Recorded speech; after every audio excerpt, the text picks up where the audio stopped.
Welcome to a Between Periods edition of XB Mailbag Thursday. It's been a little bit. I'm owed some mailbag questions. I went through it the last few days, cleared it out because a couple of the questions were pre-deadline related, so we're not going to discuss those anymore because we're past that.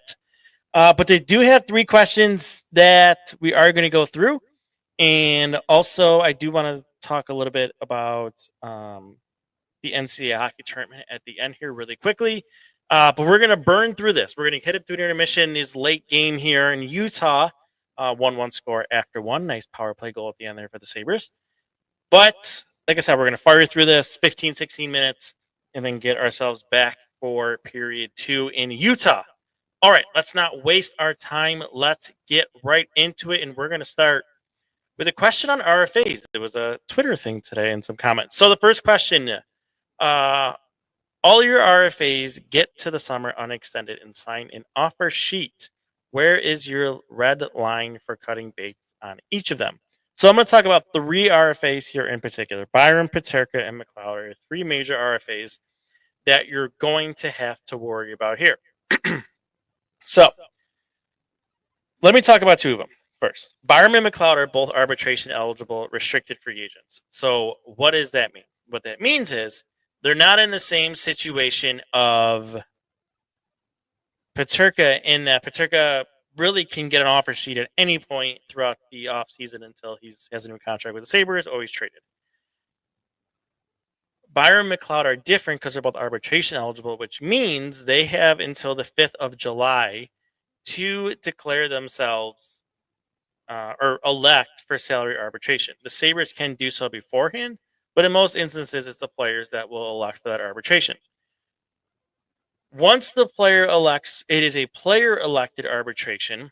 That means that neither Byram or McLeod would be eligible to receive offer sheets. Now, if the Sabres elect for arbitration, the team, that means the players are still eligible to receive an offer sheet. Now, why is that important? Well, obviously, we know free agency starts on the 1st of July. It's possible that a team could go ahead and throw an offer sheet on the table from the 1st of July to the 5th. We don't often see that, and the reason is because so early in the free agency period is when a lot of the things are happening. And a team doesn't want to have either assets or cap space tied up. And what I mean by that is there's I forget if it's 5 to 7 days that a team has to respond to an offer sheet. So a team, being diabolical, which is what I would do, if someone put an offer sheet on me, can just sit there for 5 days, even if they know they're going to retain. Let's say it's 5 days. Remember, it's 5 or 7. Can sit there and just wait it. And what that means is the other team has to have that cap space open, just sits there. They can't do anything with it. They can't use the assets that they're potentially going to be sending in the trade because it's all tied up in that offer sheet that is on the table. So that is why in most instances we don't see teams do it too early. It has happened before where there's been some offer sheets earlier in the free agency period. But in most instances, like we saw with the Blues situation with Edmonton, it happens a little bit later into the offseason, which is why it's pretty rare that we would see an arbitration-eligible player get an offer sheet. Now, to answer the question here fully, what is my cutoff line? So let's say McLeod, Byram, Peterka, they all get offer sheets thrown at them, okay? Byram, I have absolutely no interest in doing a long-term contract with him. If he was willing to do a bridge, that is something I would consider. If a team throws a 6-7 year offer sheet on the table, he's yours. You can have him 5, 6. I think there's a limit too in your contract. I really have to do some research on offer sheets. I can't remember all the rules because it never happens. But I think there's even a term limit too. But anyways, if it's anything beyond 2 years, I have zero interest in matching that offer sheet. I'd probably just take my assets, go flip them for something else.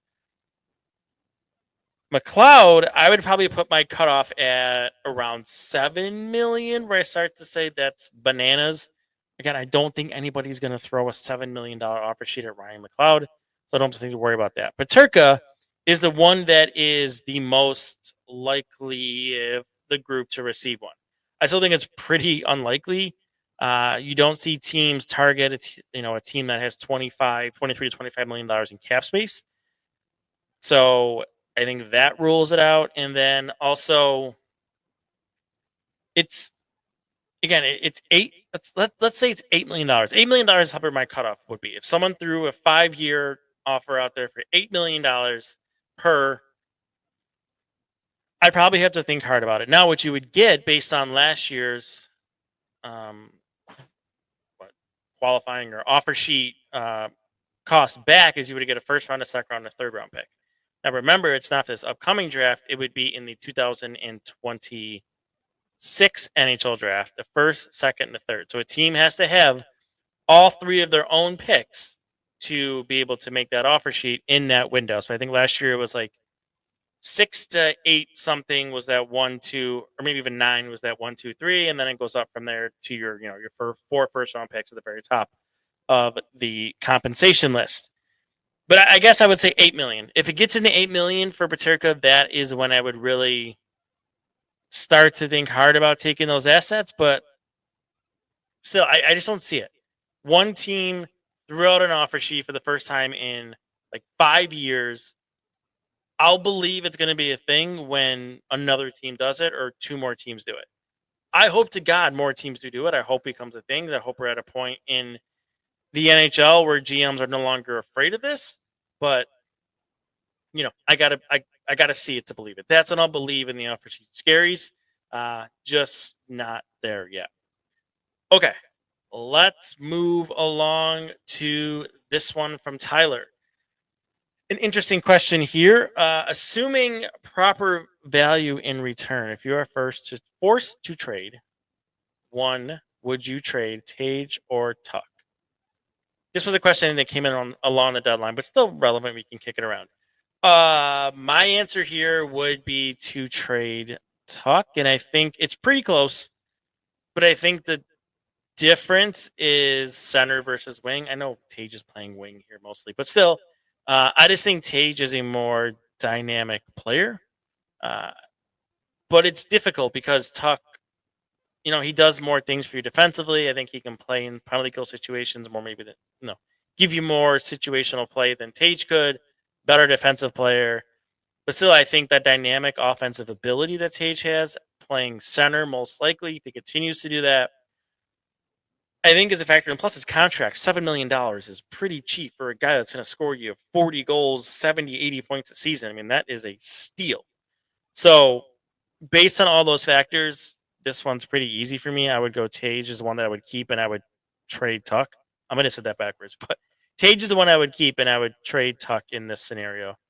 I'm a little nervous of what Tuck's next contract will look like, but we have some time to see where that goes. I'm curious, maybe in the offseason, if they explore the idea of extending him a year early, if that's what they want to do, or just let it play out.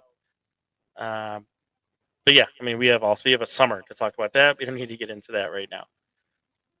All right, last question here comes from Jeremy about the goaltenders, especially the interesting decision to play Reimer today. Question, I know goalies are difficult to predict, inconsistent, and streaky, but at one point, should the Sabres prioritize shelling out for some reliability between the pipes? The question I guess I would ask here is, where are you getting that from? Where are you getting that reliable goaltender? Look, I've said this a couple times, and we've talked about Luukkonen recently on the podcast. There are 3 to 4 goalies in this league that are consistent every single year, some of the best goaltenders in the league. Those goaltenders are not available, like ever. Teams don't make them available. It doesn't happen. So basically what you're getting from pretty much the rest of them is some sort of inconsistency up and down. I mean, look at Vejmelka for Utah here. Great 2 years ago, rough year last year, back to pretty good and being pretty much the primary starter here for Utah this season. There's guys all over the place that are perfect examples of that. It's up and down and up and down. And you just kind of got to deal with that and hope that you're more in that average to slightly above average range. Maybe you get a year or two where pops and he's like Luukkonen was last year, a top 10 to 5 goaltender in the league.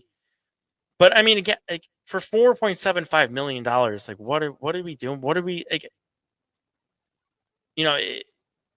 it's on the pretty low end of a goaltender. I mean, Kevin Lankinen got more. I think both of the Capitals goalies got more, if not one of them. So I mean, really, you're looking at the goaltender market, and honestly, the Sabres maybe got lucky with getting in when they did. I think they got a deal based on what Luukkonen does and being he is your starter whether you like it or not. Um, he's fairly priced and fairly paid, and 5 years is whatever you can get out of that if you really wanted to based on the contract. But I don't know where you would go get more reliable goaltending. You want to take a run at John Gibson? I mean, how do you know what the consistency is going to be there? Tristan Jarry, you want to go take him off of Pittsburgh and try to see what that gets you. You want to just go throw some money at a guy in free agency that's been up and down throughout his career. I mean, the way you shell out for reliable between the pipes goaltending is you keep drafting him and hope you fall into one. That's really the way it is, because those key, big, consistent year in, year out, what you are getting is rare in this league. And the only way people get them is by drafting them or trading for them young. Let's say Devin Levi turns out to be that. That's kind of the area you go. He's got a ways to get there. He has to show that he can consistently remain in the NHL first, but those are the ways that you get that type of goaltender if you do not draft them yourself. Okay, we are getting close to getting back into action here, 11 minutes. So a few things. One last thing I did want to mention I talked about at the very beginning.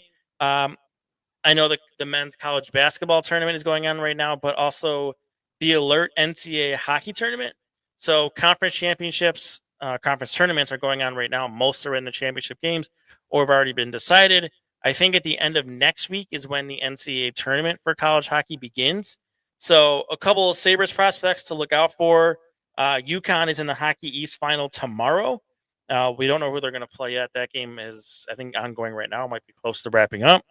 But Jake Broussard for UConn, who had 4 points today, he's had a really good season for UConn. I've liked them for a couple of years now. Curious to see how that goes. If UConn doesn't win the Hockey East final, they will likely get an at-large bid based on where they're ranked. So he'll be in the tournament. Michigan State is in the Big Ten final against Ohio State. So Sturback and Pat Geary are two Sabres prospects that are on that team. They might be the number one seed in the entire tournament once that begins. So whether they win or not, they'll be in the NCAA tournament. Brody Zemer from Minnesota will likely be in the NCAA tournament. Matteo Constantini from Western Michigan. And then Gavin McCarthy from Boston University.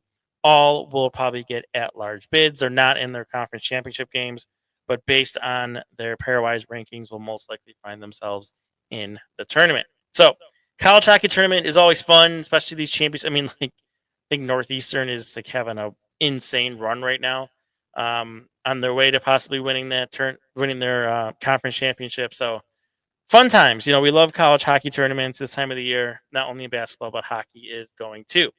All right. Well, the second period is about to begin here, so thank you everybody for jumping on. Quick Mailbag Thursday. Send in those new questions. I've cleared out the queue.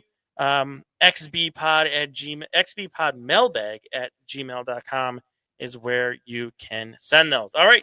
Enjoy the rest of the game. Talk to you later. See ya.